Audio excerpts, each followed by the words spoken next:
بسم اللہ الرحمن الرحیم۔ اللہ کے نام سے شروع جو بڑا مہربان نہایت رحم والا ہے۔ ان بے وقوفوں کو آزاد کرانا مشکل ہے جو اپنی زنجیروں کی عزت کرتے ہیں۔ اپنی بولی اتنی ہی لگاؤ جتنی کوئی ادا کر سکے، زیادہ انمول ہو گئے تو اکیلے رہ جاؤ گے۔ رزق عورت کے نصیب میں ہوتا ہے جبکہ اولاد آدمی کے مقدر میں۔ رزق کے لیے آدمی نہ بدلو، اولاد کے لیے بیوی نہ چھوڑو۔ معیار یہ نہیں کہ آپ کو کتنے لوگ پسند کرتے ہیں، بلکہ معیار تو یہ ہے کہ کس طرح کے لوگ آپ کو پسند کرتے ہیں۔ ہجوم سے معیار تک بہت فاصلہ ہے۔ قبر تو صاف ہوتی ہے، کوئی کیڑا مکوڑا نہیں ہوتا۔ تیرے اپنے ہی جسم کے کیڑوں نے تجھے کھانا ہے۔ دنیا میں 10% جھگڑے اختلاف رائے کی وجہ سے ہوتے ہیں اور باقی 90% اس لہجے کی وجہ سے جو ہم بحث میں اختیار اور استعمال کرتے ہیں۔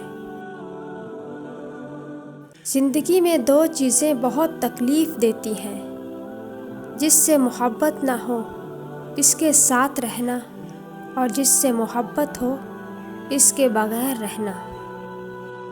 اگر تعلق میں اداکاری نہیں بلکہ وفاداری کا معاملہ رکھا جائے تو ہر رشتہ بہت انمول ہو جائے گا۔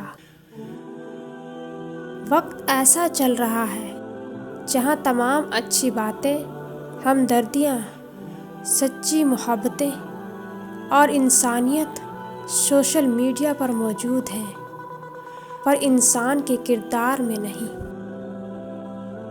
کوشش کیجیے جو آپ پر بھروسہ کرتے ہیں ان کا مان کبھی نہ ٹوٹے، کیونکہ اعتبار جیتنے میں عمریں لگ جاتی ہیں اور ٹوٹنے میں صرف ایک پل۔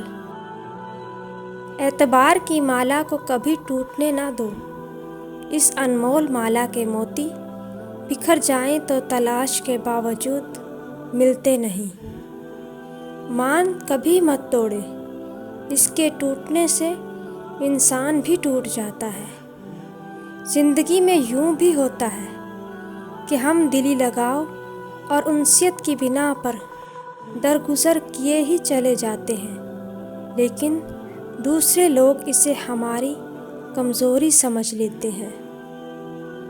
رشتوں میں کمزوری کی ایک وجہ یہ بھی ہوتی ہے کہ ہم دوسرے کی غصے میں کہی ہوئی باتوں کو تو ہمیشہ یاد رکھتے ہیں، لیکن پیار و محبت اور سکون میں کی گئی باتوں کو فوراً بھلا دیتے ہیں۔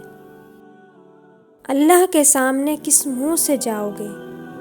وہاں بھی جھوٹی کہانی سناؤ گے؟ لوگ جسم سے میل صاف کر لیتے ہیں لیکن دلوں سے نفرتیں صاف نہیں کرتے۔ لا حاصل کی تمنا ہمیں ہمارے حاصل کی لذت سے محروم کر دیتی ہے۔ ڈپریشن کی بہت بڑی وجہ ان چیزوں کی خواہش ہے جو ہمارے پاس موجود نہیں ہوتی۔ سجدے میں تھوڑی دیر ٹھہر کے دیکھو، جتنی الجھنیں ہیں سب سلجھ جائیں گی۔